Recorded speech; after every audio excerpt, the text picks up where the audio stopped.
Bingi, Okavango, Rasdada, Yaga, Chuck Fender, the Living Fire, represent to the fullest. See? Perfect balance. Don't know. Greetings and welcome to the Perfect Balance Strat class, a place where conscious-minded individuals are guided towards the development of their full potential through collective reasoning. With us today, we have Bingi, Okavonga, and joining us today, we have Samuel Nelson and Brother Dulani, our special guest. Welcome to the Perfect Balance Strat class, where we explore intersections of culture, spirituality, and liberation through the lens of Pan-Africanism. In today's episode, we build on our previous conversation about African spirituality and its emphasis on the interconnectedness of nature, humanity, and the divine. We're excited to welcome our guest Samuel, who brings a deeply personal perspective to this dialogue. His spiritual journey spans from the teachings of Rastafari to the transformative encounter within Christianity. Samuel's story raises important questions about faith, identity, and the ongoing quest for self-discovery in a world shaped by colonial ideologies. Together, we'll interrogate the God concept through the lens of Pan-Africanism, explore the tension between Western religious systems and African spirituality. We will reflect on how these paths can shape a sense of liberation and unity for the African diaspora. Let's dive into this thought-provoking conversation. Yes, Brother Sam. Yes, my brother. Yeah, man. You know, we are happy the conversation is reaching and the dialogue is happening. I want to ask you this question. What has brought about your encounter in the church that profoundly shifted your perspectives on faith? All right, Father, may the word of my mouth and the meditation of my heart be acceptable unto you. My brothers, this is a profound question, really, where you ask me, and there's a story to it, and everyone have a story. So if me go start, me go really start about 1997. But me have to go back further because I was born in Jamaica way back in 1959 and lived in Jamaica until I was 14. 1974, me come to England. Between 1959 and 1974, being a Jamaican, living with my grandparents, and my grandmother was a devout Christian, my aunties and them. And so we have a local Church of God of Prophecy that every Sunday we did it, barefoot and all, we did it. So, yeah, so fast forward now to 1997, just I finished my first university. I was in my kind of 30s, married and picked and everything, and decided to do a late educational journey and end up in a university. In 1997, the last year of the thing, we sit down in the class and most my mind just wander. Most of my mind just wander. Always end up in the same place at Jamaica, right in a Clarendon, on the Bullet Mountain. That's what me there.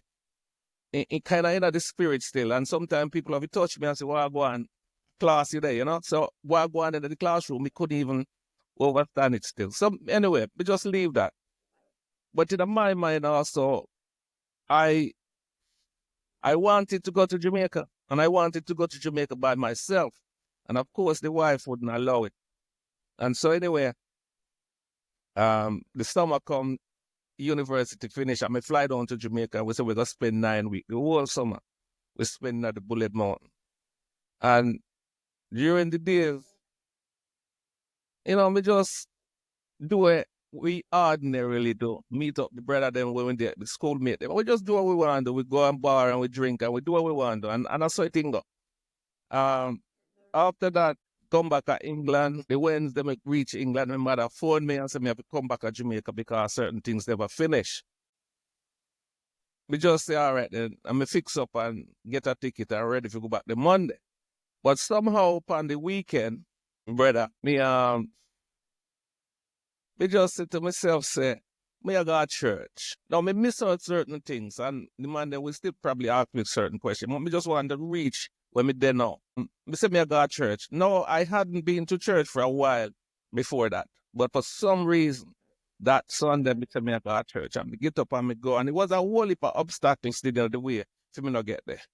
And then when me get there, there was even a brother outside the church for me at traffic park, and the brother just jump in and take the space and start going away still. And then him walk back. And we look back, me see my walk again at church, and me have to cuss somebody out. Me can't, me no cuss no more. The So two me of I will them tell you, when I see him church. yeah, when I see him church from me, I go, and I said, I not like you, bleep Christians, because look how you deal with me. And you don't even know, you understand? But anyway, me go in there. Come say me that go and me go in there. And one of the usher take me down to the third row from the front, and I just always sit down on the church ramp. And as I said to you yesterday, brethren, all me know is the music a play, people are sing, people are clap, but in my spirit was just silent.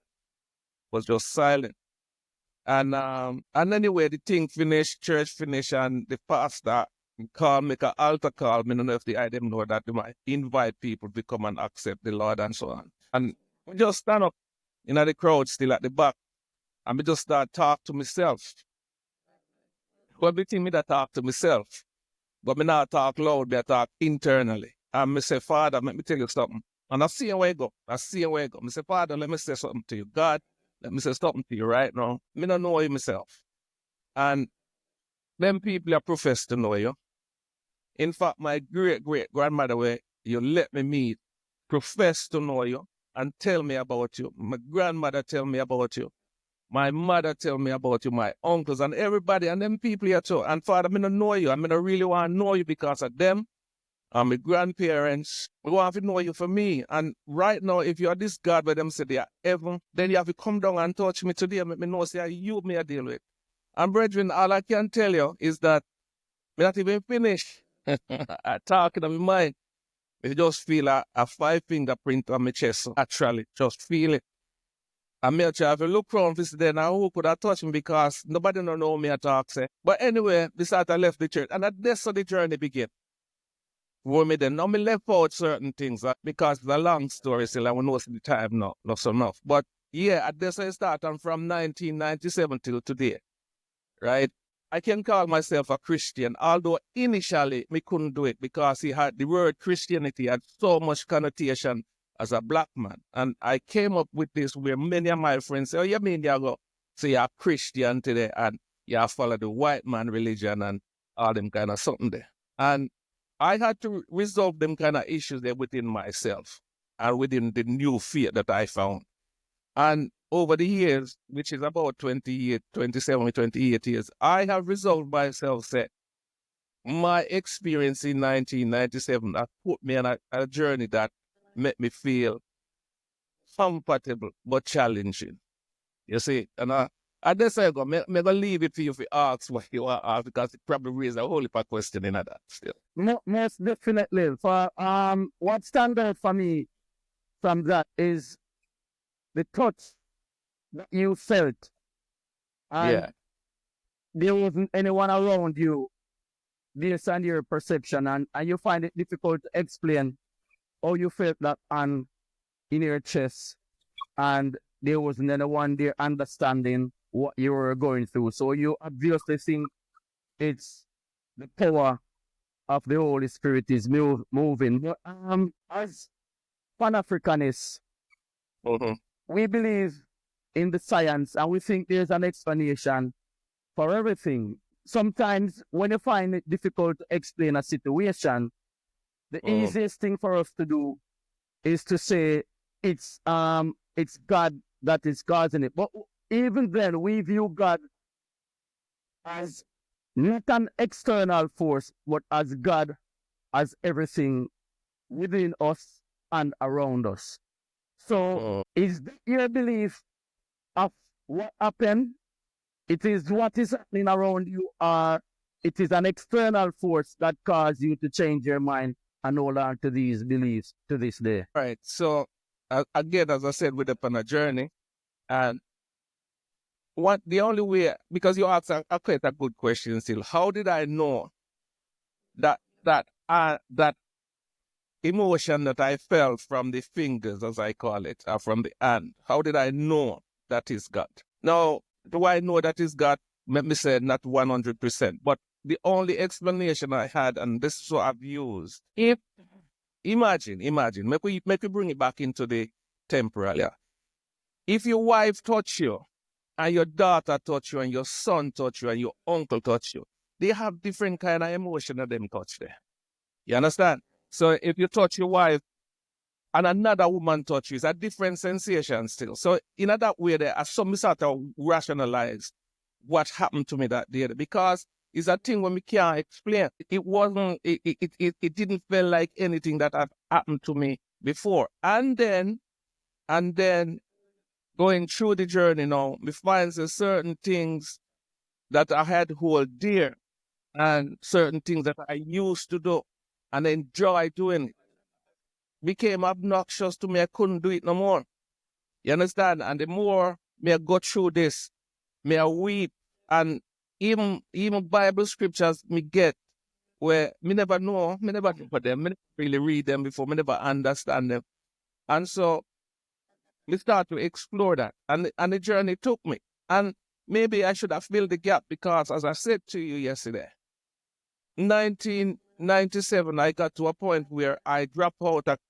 As I said, I used to go to church. And my mother was a church leader, still a church leader here in England. And we stopped God church. And I start to look.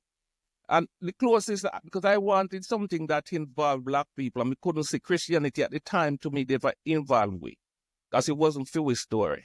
And So the went, persecution that you've been going through in England has driven a wedge between you as a black man and Christianity. So 1997, so me I drop out of that. I'm done. Even before that day, we go back to church. As I said, a long time I never go to church, but for some reason me go that day. But anyway, me I say, yeah, me drop out. And me say to myself, I start to look. Me now go tell all them, me start to search the other faith them.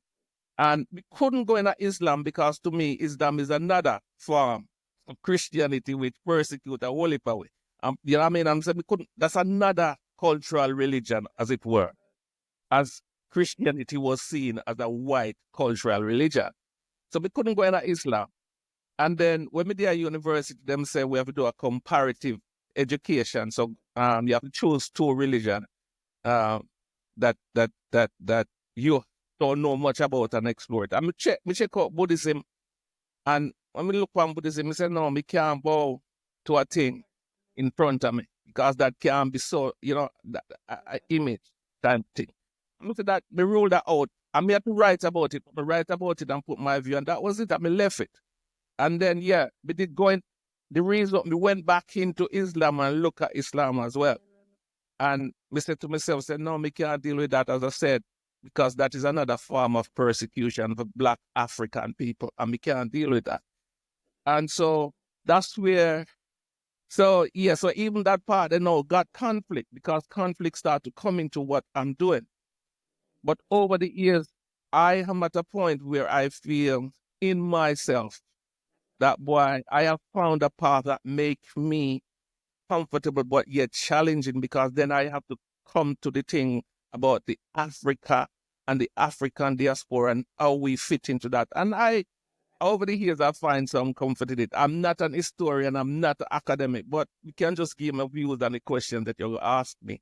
You understand? So I'm going to leave it there, so I'll leave it to you, Phil. Yes, man, this is your journey and your story, and you are here to tell your journey and story and reason as African people, even though we know there are things that is separating us and dividing us. So we're going to ask the trad class to jump in and share or ask any questions if they've got, and share their point of view. Yes, Yes, so I have a question. First question, Brother Samuel. Hey. Do you consider yourself a Pan-Africanist? I do. Okay, get that.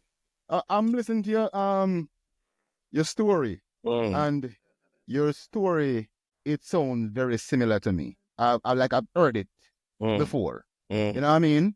I've heard this type of story from, and it's not just Christianity. I heard Rastafarians have this story. I've heard Buddhists have this story. I've heard Muslim have this story. And all of them have different idea of what God is, right? So what you think make all these people who have different ideas of God have the same story? Because I deep down believe that the Father created every single one of we on this earth. Yeah. Even some of the people that were hate we, and Him create everybody. We as a people, God is a covenant making God, right? And to me, where the Pan-Africanism come in, me know say, to be honest with you, I now believe that we are His senior creation. We are the people that, if we well, let me go back in the Bible. Them say the children of Israel, because that's part of the issue that we have today.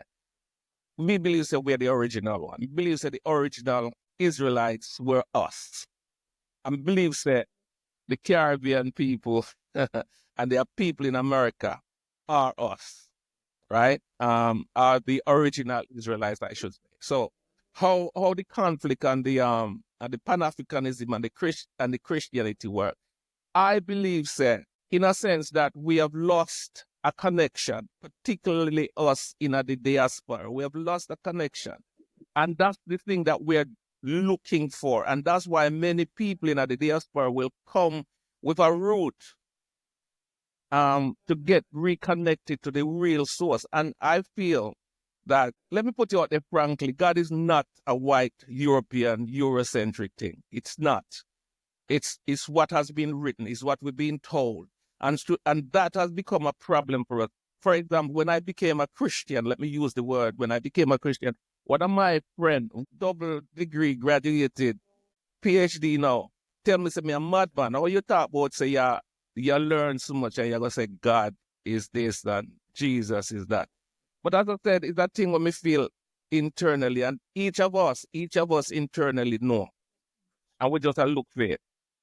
We just a look for it. So, me don't know if that answer your question, but that's something there, you know? A little more Yes, question when sir. I give Yeah. so they, Yeah. them chance. So but Sam, yeah. There's a couple of things, right? Buddhism, and I defend all practices that men have, right? Because how be it that they travel on this journey of life, they make choices. But Buddhism in specific, when you spoke about it, Buddhism is a non-theistic religion. There is no God in Buddhism. Let's be clear. The only God is your realization, right? This freedom, this realization or enlightenment or awakening, as they call it in Buddhism, right? So Buddhism is a non-theistic religion. That's the first thing I want to say to the eye, right? So it doesn't deal with that. But to your question and listening to you, is there an external God outside of you? Is there a God that is separate from man? See, this is the thing that me tell you, say, when that touched it, when I had that experience Feeling. with that touch, although the touch was, say, a physical thing for my chest, it is the internal change that began in me that has got me to the point where I am here. So God is not out there. God is inside there. What we have done, I think, and I would suggest, because of bad teaching, the lack of self, we have lost that. And it probably was beaten out of us. It probably was worked out of us, because there are other explanations. But God is internal. God is a spirit. God is really a spirit. And But is God separate from man? separate. No, it's not For them being internal, is God other than yourself?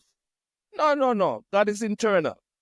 And that's the connection that I lost personally. Let me tell you. So by you saying that, is it clear? Am I hearing you clear? Since God is internal and He is not separate, and God is not separate from man, then man is God. No, I wouldn't say man is God. We have been separated because of actions that I think we've taken over the years, over the centuries, and sometimes it's not purposefully. It's the lack of knowledge of self, the lack of knowledge of where we are, who we are. And so that become part of the problem for me. But you're saying there is a separation. Yeah, because as the way I see it, there. Also, for example, if I go back to biblical thing, and that's gonna be another story, a question, and I'm not a theologist, but so for example, a couple of weeks ago, I was reading about the covenant that let me use it, the covenant that God made with his people. And he said, listen, here is something I want you to do. This is what I want you to do. And if you do this, so and so and so, I go follow you. And if you don't do this, this and this are going to happen to you. And mankind seems to always be testing. And it clearly said in the Bible that I kind of read, say, that, yeah, because we did certain things happen. If you follow this route biblically, this is going to happen to you people. But if you do that, that is going to happen to you. And so me believes that right now, most of where we are is because we have broken certain covenant and because God spoke a thing, then it has to follow. But the time is going to come when the covenant when we shall return. And a part of the process is now, I think, in terms of Pan-Africanism. So it's very difficult. As I said, I'm not a theologian, my brethren, and I didn't come on as such. I'm just come on to tell you, say, something happened to me and we want to share what happened to me. How I explain it is how I can explain it. You see it? Dada, You want to jump in? Yeah, give thanks. Just I listen to the reasoning, so if the guy said that God is internal, right? And is a spirit, right?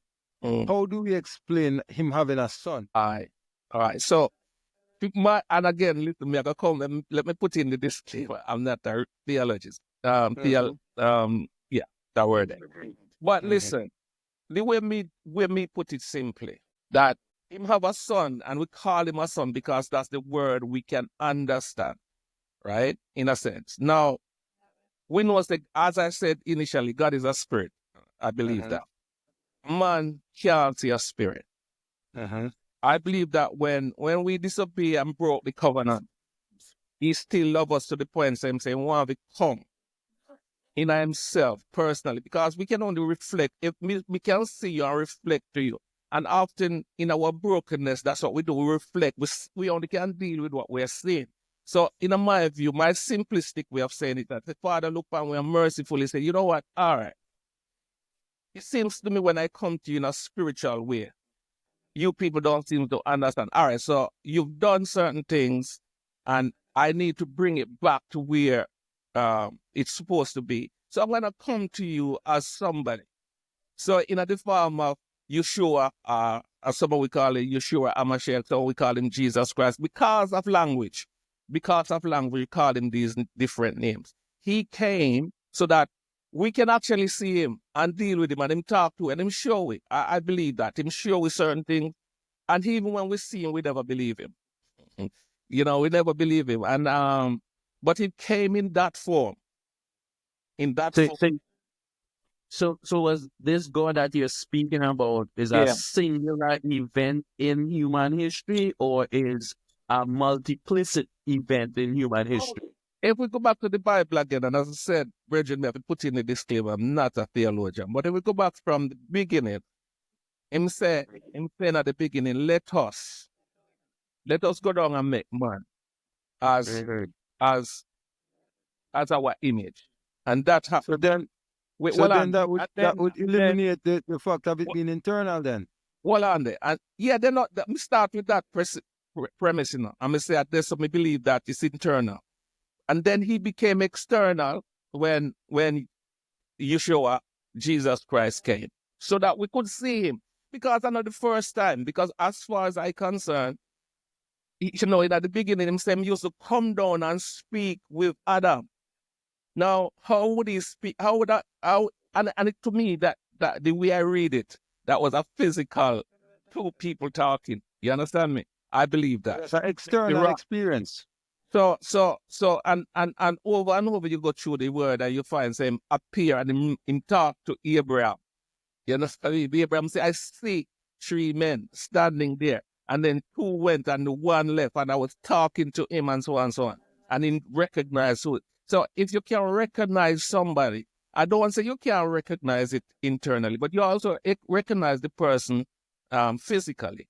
So those kind But you're of talking about external events, everything you're describing is external.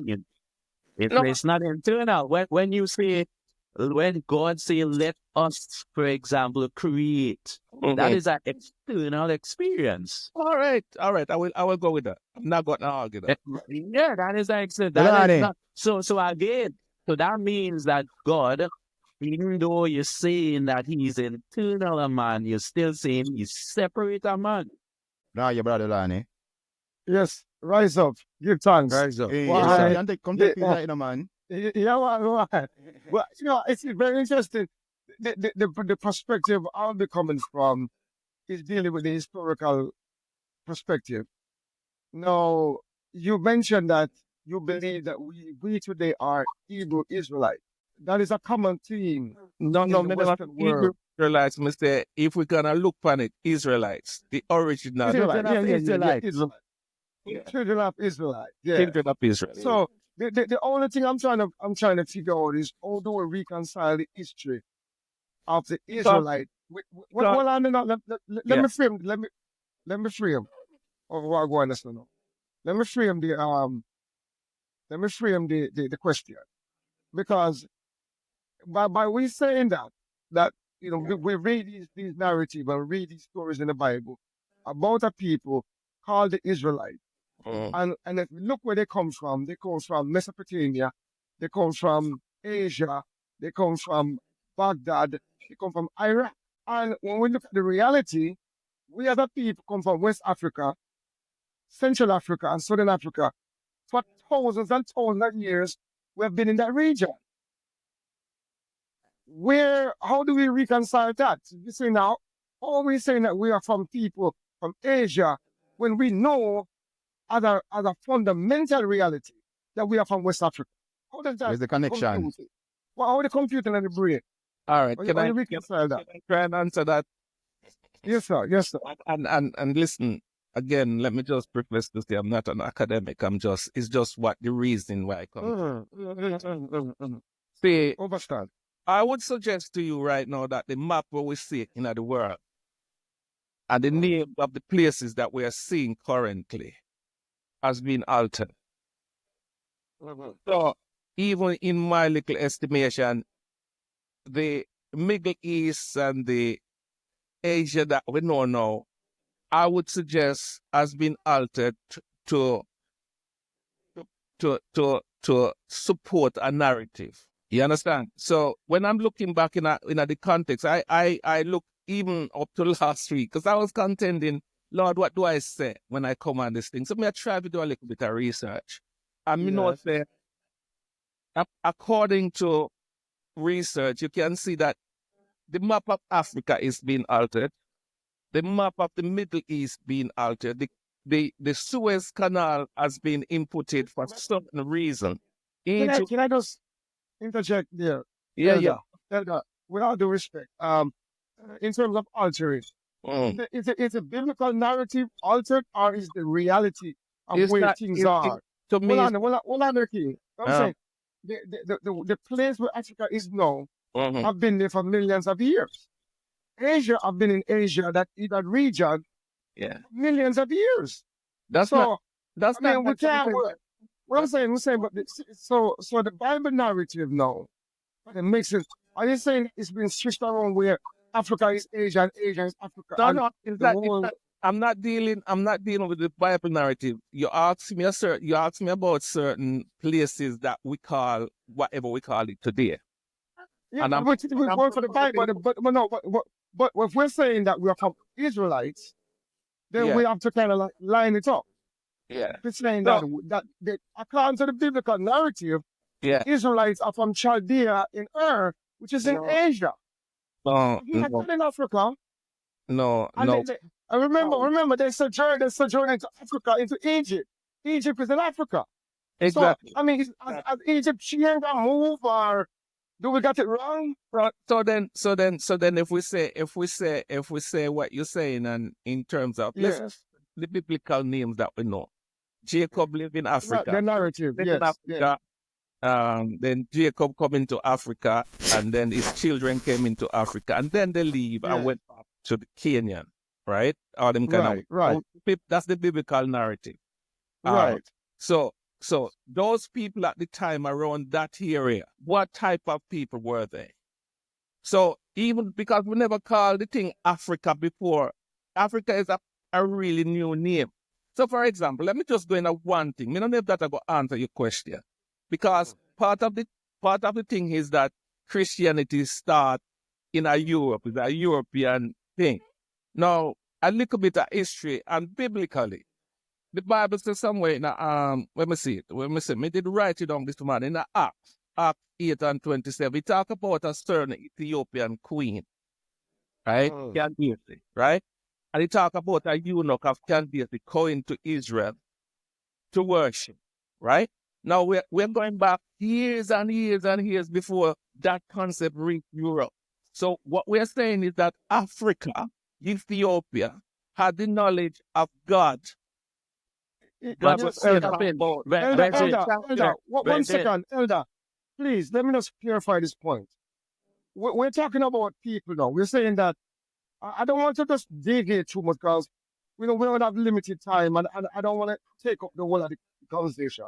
I am saying to you, how do we reconcile with our biological position, being from West Africa, thousands and thousands years before the invention of the idea and the story of the Israelite, before we even conceptualize such a people, we were already in West Africa. Even before these people even existed in Asia, we were in West Africa. And they emerge now. How did we become those people? How did our ancestors transition from Baghdad in Iraq into Africa when we was in Africa for 1,000 years before they existed? How did that happen? I mean, psychologically and physically, how does that happen? Yeah, me hear you. And the thing is, it's a big talk. Sam, before you go on, Yeah. Yes, Yaga. Yes, King. what is the point you're trying to make here? The point I'm trying to make is that it is almost impossible for us to be descendants of Israelites. Because the Israelites came into Africa when Africa was already populated. No. But he can't. We were already in Africa before Israelite even existed. Even the narrative Hold and the on, story Brother Dulane. the story of Israel existed. Why can't it be, Brother Sam? All right. One of the things is, a little bit me know, and please hold me up and me hold up my hand straight away. The little bit me know about. I will flesh it out. Yeah.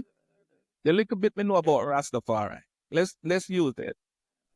Right now it's His Imperial Majesty Selassie I I is of the lineage of Solomon, right? Where did Solomon live, right? And Solomon is the son of the King David of Judah. Where did Solomon live? You understand me? So King David in Africa? Exactly. So the problem when we are talking about the reason why we are reasoning that where we are, because things have been altered and changed to support a particular narrative. The question that we are finding now that the truth is coming out, and a lot of what we've read has been rewritten, and we know now the source is coming back. So I have no contention within myself. Before you jump in, Dada.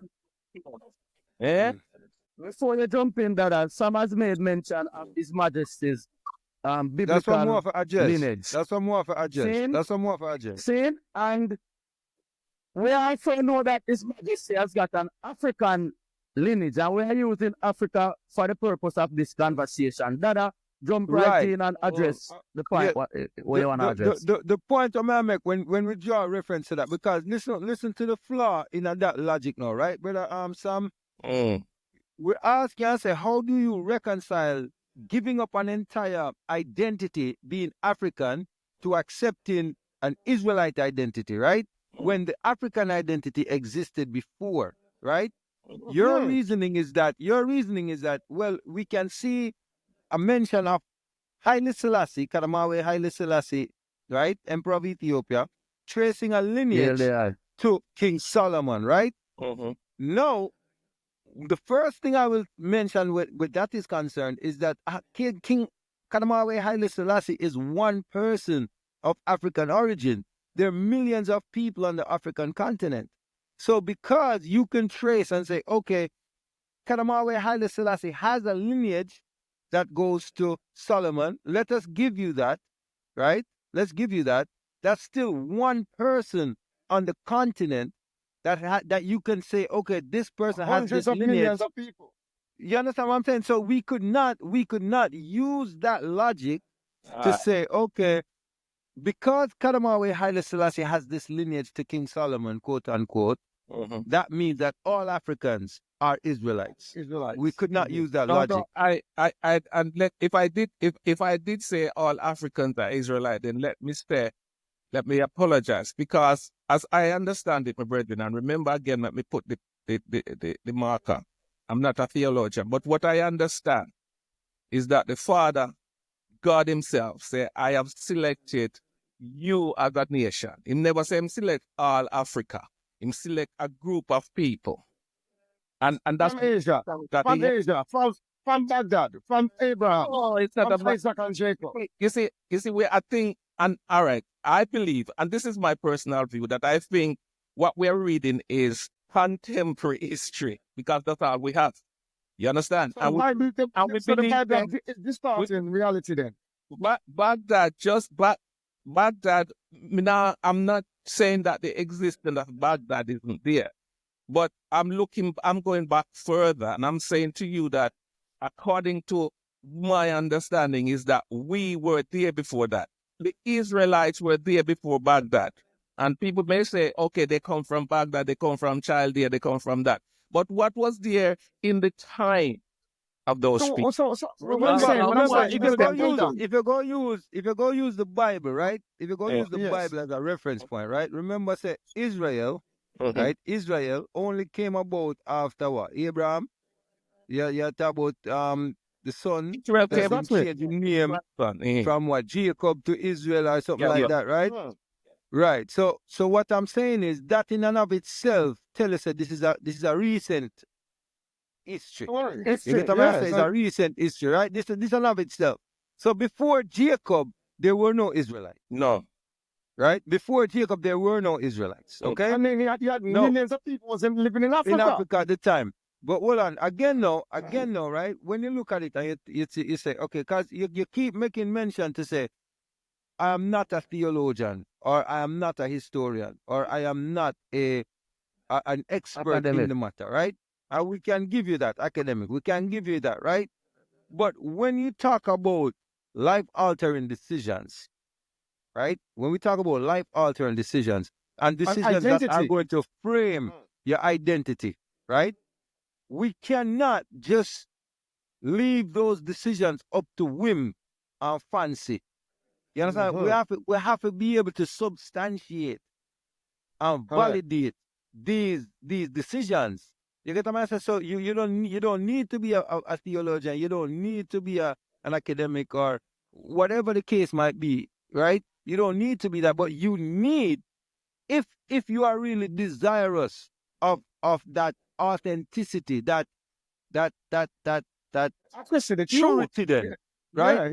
That purity, then you would have a desire for an accurate record of yourself and your people, right? Ancestry. So if we start from that point, that we have a desire for an accurate record of our identity as a people, then we say that there are flaws in accepting this story or this version of events, right? And so now I wouldn't object to rejecting my theory, but it's not your theory. No, because I came on to you to say that this is an experience that I've had, right? I'm only taking my experience, and I use that as a theory, for example. As a starting point.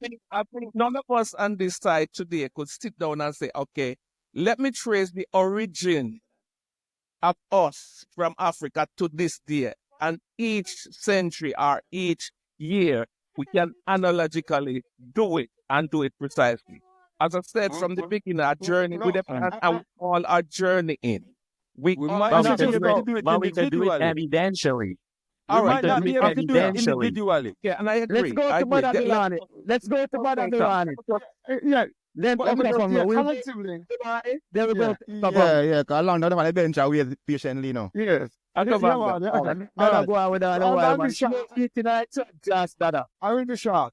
Yeah, I mean, we can form a framework, at least a methodology to ascertain our journey, our history.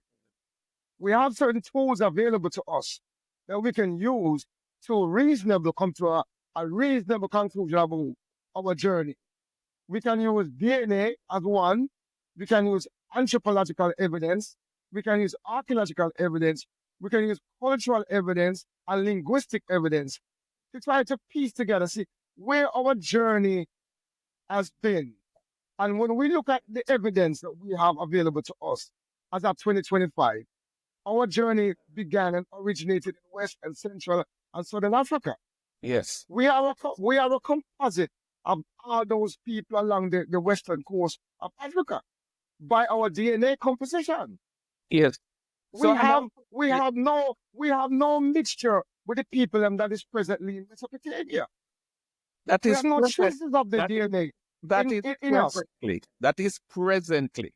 That is presently. Yes, but we are the descendants of our ancestors. Okay. So I mean, hold on. What I'm saying to you, the DNA that we possess today is a museum of the past. Our DNA today contains all our ancestors in it, all the way back to pre-human. It's all present in our DNA. So it's not something you can erase and say, presently, I don't have that in there. If we go back and back and back, we'll find every little piece that ties us in. If you go back enough, you realize that all humanity are connected to as one. All humanity began in Africa. But we're talking about in the last 500 years, in the last 5,000 years, we know that our origin is in Africa. Yes. We have no evidence. We have no evidence whatsoever to tie us to Mesopotamia, Chaldea, or I would say this though, in conclusion, is that what we find in the biblical narrative are stories and narrative that is similar, that are congruent, that are analogous to our story, our experience in the Western world, with the wickedness and the brutality that we experience. We can see a similarity with the story and the narrative in the Bible. So that is why we jump to the conclusion to saying that similarity means that is us, or that is the cause, and there's a connection. It's a link. Only because there's a congruency between our story and narrative. But when you check that narrative, you realize that historically that narrative is based on mythology. It's a mythological narrative that we, in our own reality, are trying to confirm that mythological reality with our own reality. But only to realize that even the idea of Abraham is mythological. Isaac is mythological. Jacob is mythological. So we cannot be descendant from people that never existed. All right. Okay, but it is a major psychological issue for people who have accepted this story for so long. We was introduced to the story in our enslavement. Prior to our enslavement and the coming of the Europeans and the Arab in West Africa, we were not talking about Abraham, Isaac, and Jacob. It was only after the invasion of Africa by these forces and the introduction and the indoctrination of these doctrines where we start talking like this now. I don't know, I rest my case there. So could I suggest to you that the invasion of the white guys from Europe, Yes, sir, didn't bring what I believe into Africa? I believe that Christianity was in Africa before Europe. Where? Would that be Where was the printing press in Africa? Hold on. Where was the printing press? Let him finish, man. Make him finish. in his Yeah, other- okay. No. Go ahead. No, you say Go you ahead. believe this, right? Make So him I'm finish, make him saying, finish. what Make him evidence do you use to support Yes. that? It's substantiated. Again, if you look at, we can do a little bit of research, right? And I can Yes. only go back to, so I went into the to the word, which is the Bible, and I was reading in Acts, right? And as I go back to that scripture in Acts 8 and 20, Acts 8 and 27, when a particular story about the eunuch from Ethiopia who was worshiping in Jerusalem at the time, and going back to Ethiopia, and one of the apostles met him and started to talk to him and about that. Now that story, then when it's being researched out, he was an agent of Candace, the queen of Ethiopia, right? And history tells me that also the Christian church, the Christian Bible, the Bible as we know it, Ethiopia has the oldest Christian relics. It has the oldest. So sorry. Also before that, the brother went to Jerusalem to worship, right? According to the scripture, he went to Jerusalem to worship. What was he worshiping? Whose word are you referring to? The biblical word. To the word in Acts. Whose word is that? Well, according to my understanding, it's one of the apostles. Who's going to address the issue about Ethiopia? Because I would address it if somebody else don't. Who want to address that? Because I think that has to be addressed. All right, we're going to I just want to say something, Brother Samuel. Along there, Bingy go on, Bingy go on, Bingy. Hold on a second. There's a lot of things that's going on here, right? And we got to think about what we're saying too, right? Like when we quoted the Bible, for example, Brother Samuel, there's not a single Christian text in the Bible, right? No Christian has ever written any work in the Bible, right? We must agree to that, right? So when we point to the Bible as the source of Christianity, we are pointing to it as a source of Judaism, not Christianity, right? It's just So we must Christianity. be clear on that when we even try to take that story you're talking about, even the eunuch coming from Jerusalem, meeting Philip.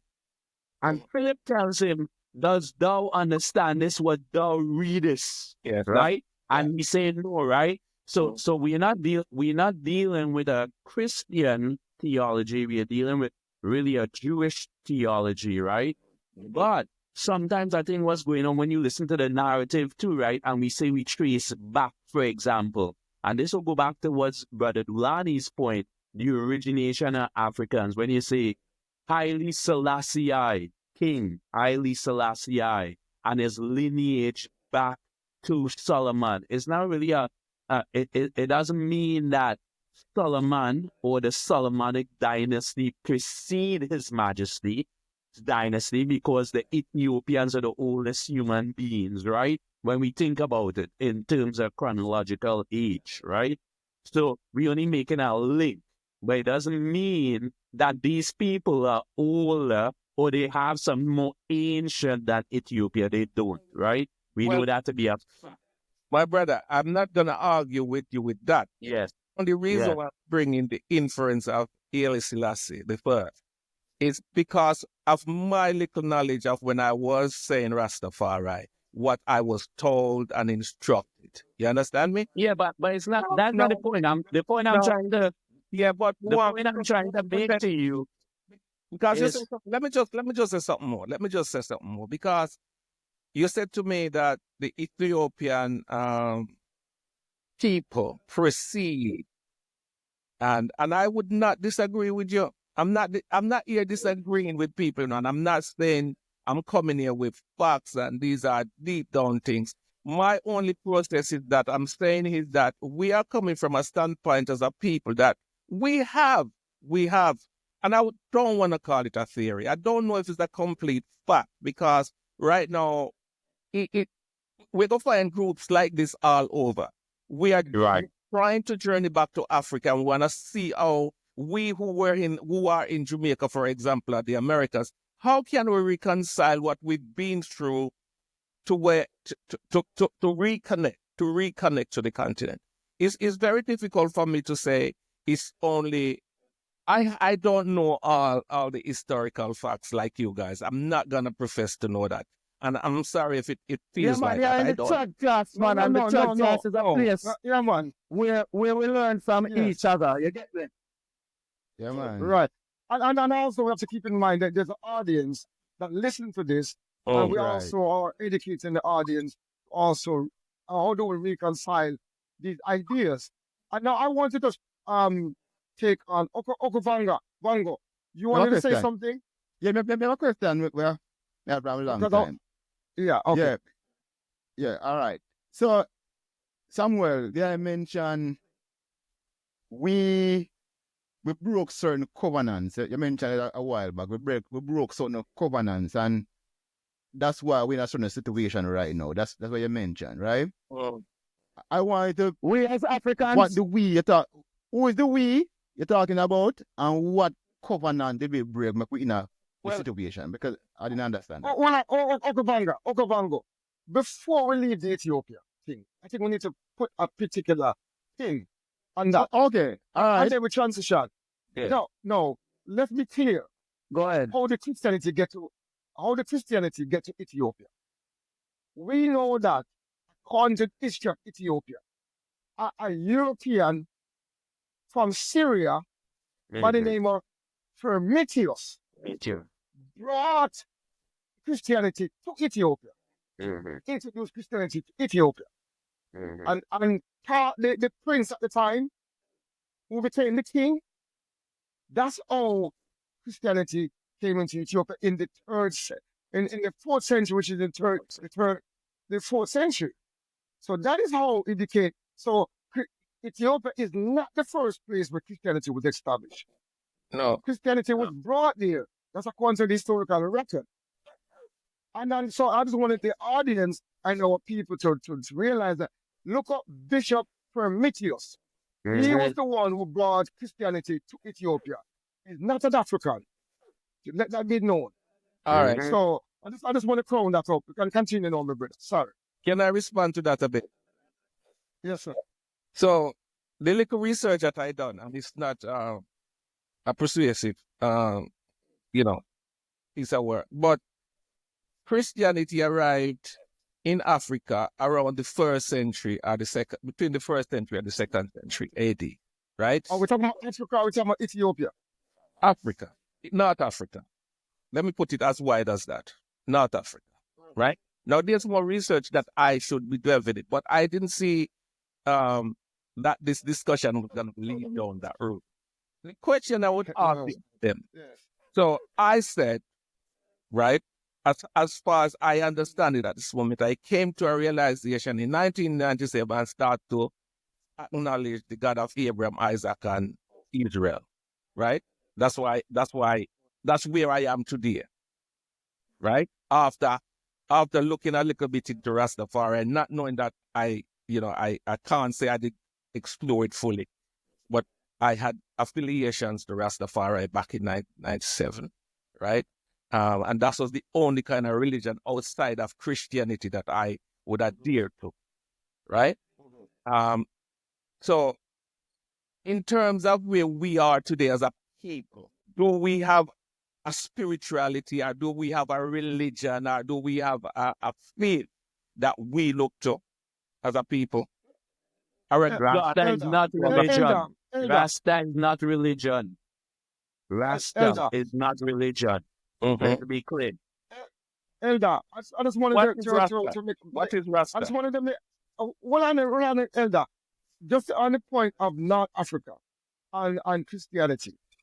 Many of the early church fathers actually was born in North Africa, but that was a Roman controlled territory. They were actually European Roman people.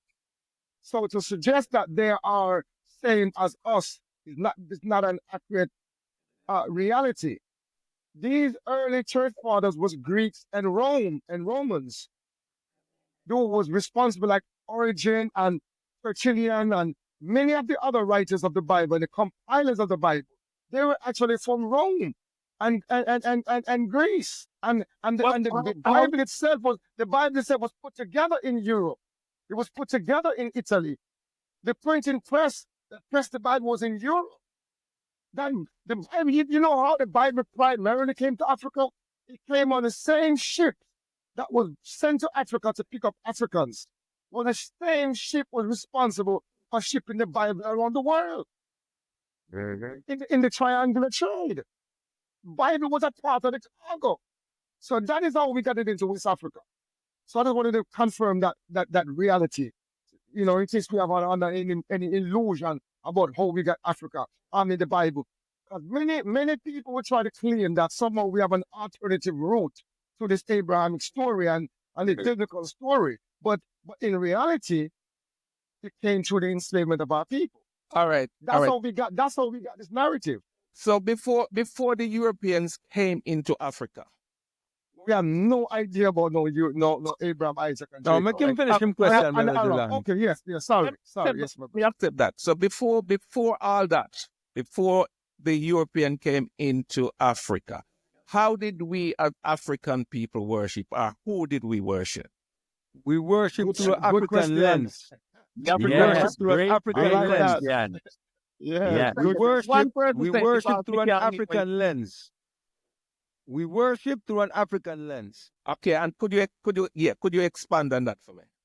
All It right. means There's that a video on chat which explains a bit about African spirituality, and we talk about that in great detail. So we would want to spend the time now to go through that part of the discussion now, but we would recommend that people go and visit it over on the YouTube channel. And I think it is episode 16 on the third class, African spirituality and the essence of God in Africa.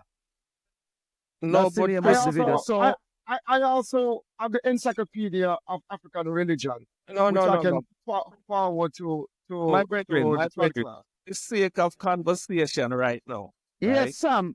Sam, I you supposed know, to be able to show me in a preset Yes, form. man, we Because can do remember, that too.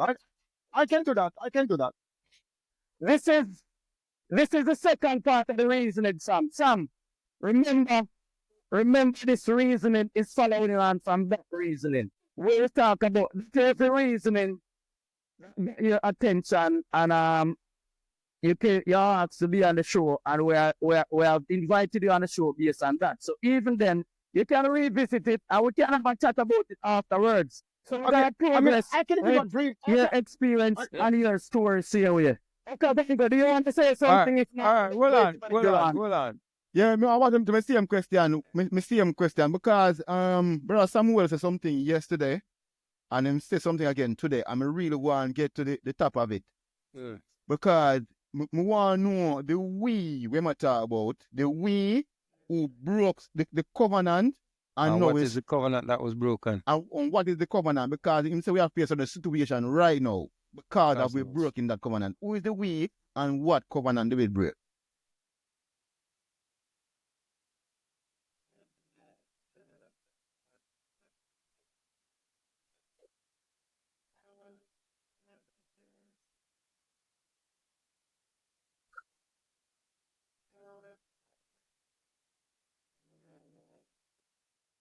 but we just deep of that. We just deep of that for you, Sam. Make him go on, man. All right.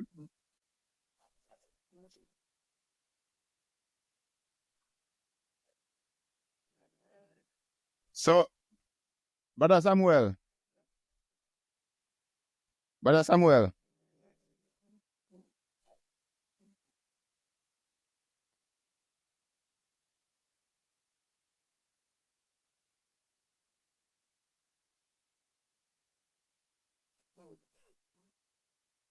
Yeah, man. Yeah, man, the reason get intense sometimes, you know? But I Reason think you get haven't responded to the intense question. sometimes. Hold on. Brother Make a follow-up question. Hold on. Because more to understand what Brother Samuel said. So, Brother Samuel, are you saying that we as Africans in the diaspora, we broke certain confidence and we are facing the consequences of that consequence by being here and being Breaking shipped the here covenant. by breaking the covenant? No. So you Brother tell Samuel, us. no. You tell That us. is I good. want to answer You the think no, that hold on. people- Hold on. I want to answer the question. Are you saying that what we are facing in the West is because we break a certain covenant? This is our punishment by God. Yes. Yeah. Okay. So It's can a I say punishment. something here? Yeah, Can I say something punishment. here, right? Jump right in. Outside of a biblical reference, right? Outside of a biblical reference, right? If you were sat down in a history class and you were told about the experience of these people, right? Who went through Maangamizi, as Brother Dulani has taught us, right? 400 years, right? And over. But we say 400, right? And we say this is their experience, right? Would you consider that an atrocity? It's a tragedy, right? All right. So if you consider it a tragedy and an atrocity, right?